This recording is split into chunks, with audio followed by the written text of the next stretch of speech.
Hi, we're here today with Katie at Beach & O'Neill, and they are awesome, you guys. Katie is so knowledgeable, knows everything insurance. She's who I call if I have any questions.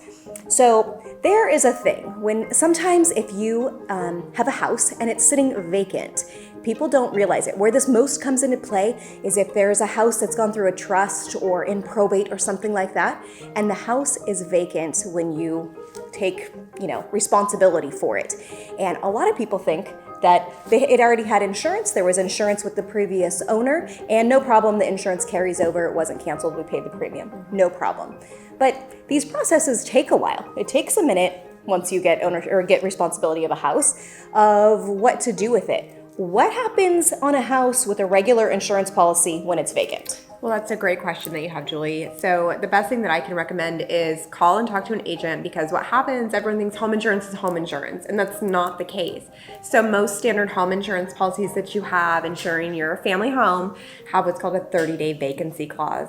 So that's really only meant to be there for maybe if you're doing some remodeling or, maybe you're having a tenant change out or something like that. But what happens when it's going to sit vacant for a while is you want to get into a specialty policy that's going to cover you, because if you go outside of that 30-day vacancy clause, they will deny coverage on a claim. Did you hear that? Deny coverage. So if you have a house, let's say you inherited it, you are going through the process. It took 6 months before you know what to do with it. Yes.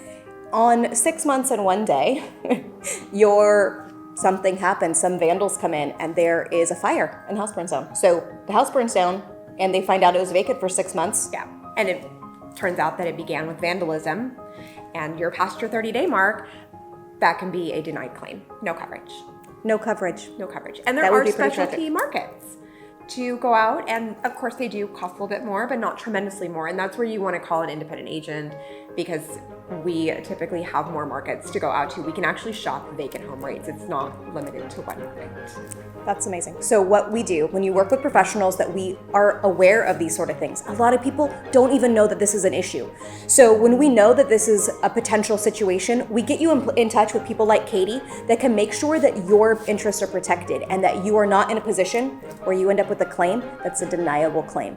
And so these are just things that we have to do and make sure, cross all of our T's, dot all of our I's, and make sure that you're in good shape. So if you need have any issues like that or questions about your policy, or if that's a situation, can you look over someone's policy and be able to tell? Oh, absolutely. Really easy. I mean, just at a glance, we've been doing this for years. We're very experienced with pretty much most companies, and we can look at any policy declaration, read your forms to you, help you understand your policy language. Absolutely. It's 100% a service that we offer. Whether you're our client or not, we can help.